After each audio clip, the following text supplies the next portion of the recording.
In this video, we are going to solve example 2.2 that is taken from chapter number 2 strain, and book name is Mechanics of Material by R.C. Hibbeler and its 9th edition.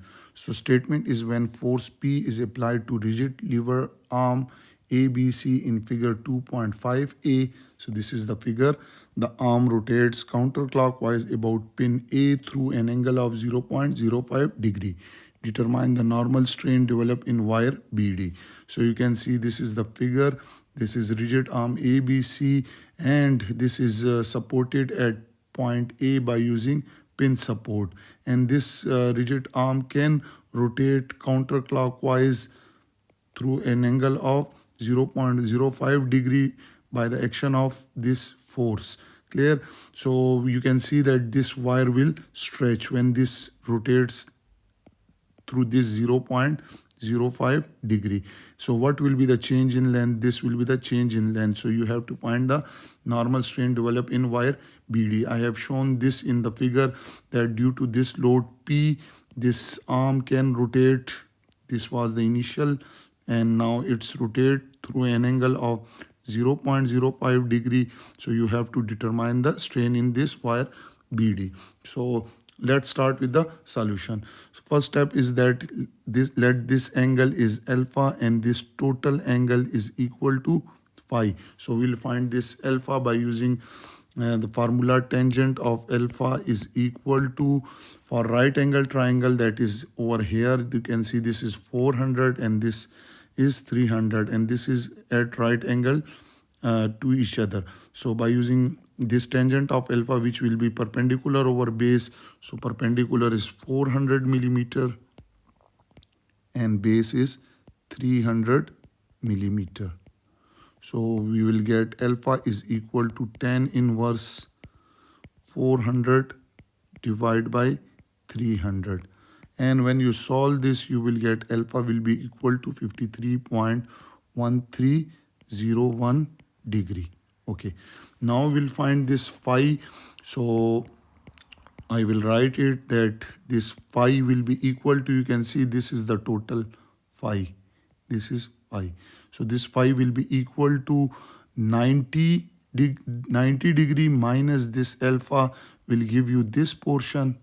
This will be 90 minus alpha plus 0.05 degree will give you this phi. So I can write it, this phi is equal to 90 degree minus alpha plus 0.05 degree. So put the value of alpha, so 90 degree minus 53.1301 degree plus 0.05 degree. So we will get this alpha phi angle comes out to be 36.92 degree. Now you have this phi angle which is 36.92 degree.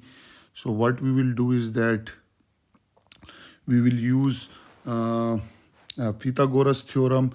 Let this length is, this is point A, this is D. Clear? So we will find this length of AD. Again, I will show you this is AD.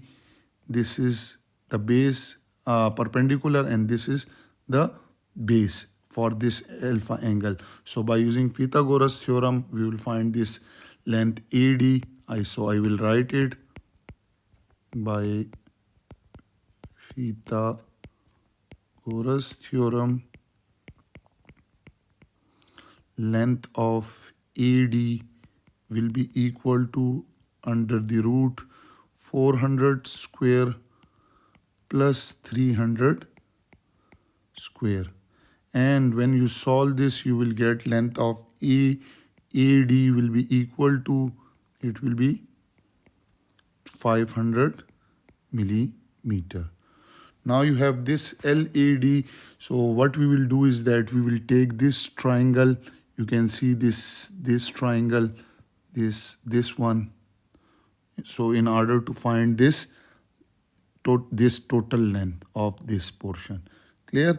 This is length of B dash D dash. Okay. Now what we will do is that you have this. So by using take triangle A dash, sorry, not A dash, A B dash, A B dash D, and use law of cosine to find B dash D dash, B dash D, or length of B dash D. So I will write it. How you will find this? You can see this is phi angle. So angle opposite to this is this LB dash. This point is B dash. Clear? So we'll find this length by using Pythagoras. By using law of cosine, which states that this length of B dash D will be equal to this length AB dash square plus length of AD square minus 2 times length of AB dash into length of AD into cos of angle between them, which is phi. Clear? And you will take the square root, under root. Okay. Now put the value. You will get length of B dash D will be equal to 500 square plus AD was length of AD was 500 square 500 square, length of A dash B dash AB dash is 400. So I will write it 400 square minus 2 times 500 multiplied by 400 into cos of phi, which is 36.92 degree, and there is a square root or under the root. Now when you solve this, you will get this length of B dash D will be equal to 300.3491 millimeter. So this will be the new length. This will be the length of this wire. So what we will do is that we will now find the normal strain. So let move toward normal strain. So normal strain, we know that this is in wire BD. So we can write normal strain in BD will be equal to change in length of BD divided by original length BD.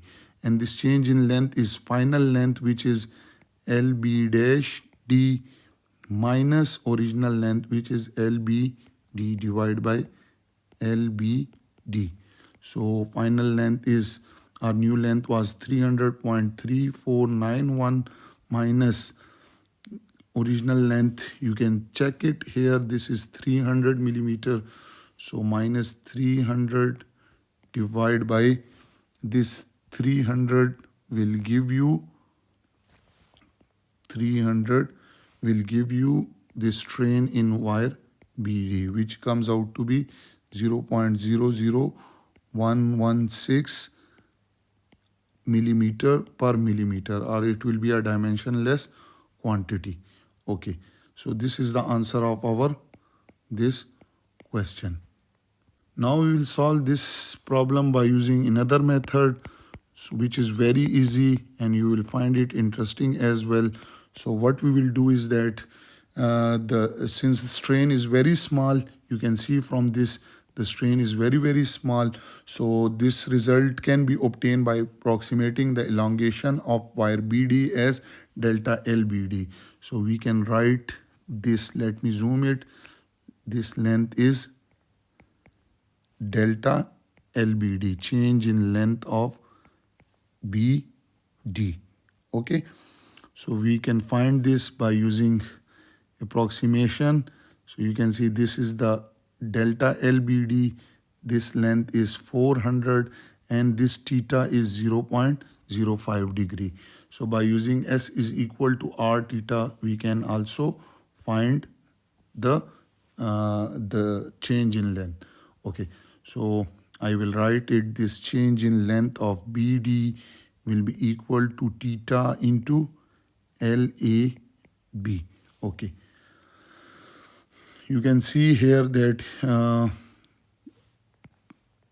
this is LBD, this is theta, and this is, so S is equal to R theta. So S is delta LBD, R is 400, clear, and theta is 0.05 degree.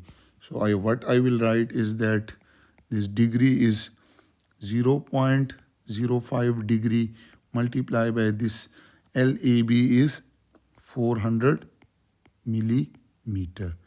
Now we know that 2 pi radian is equal to 360 degree. So 1 degree is equal to 2 pi radian over 360 degree. Okay, 360. Okay, so we can write 1 degree is equal to pi over 180 radian. So we'll convert this 0.05 degree into radian to get this delta LBD. So 0.05 multiplied by pi divided by 180 radian multiplied by 400 millimeter, and when you calculate it, you will get this change in length of BD will be equal to 0.3491 millimeter. Okay, now you have this change in length. Again, you can use this formula that strain in BD is equal to change in length of BD divided by original length. So put the value 0.3491 divided by 300 will give us 0.00116, and unit will be millimeter per millimeter, or it will be a dimensionless quantity. So again, you can see both will give you the same result because this strain is very small. So by this way, we can solve this problem in 2 different ways, and I have shown you. I hope you have enjoyed this video and you have learned from it. Those who are new to my channel, then subscribe it, and don't forget to press the bell icon so that you can get notification about my latest videos. If you have any question, you can ask me in comment section. Thank you for watching.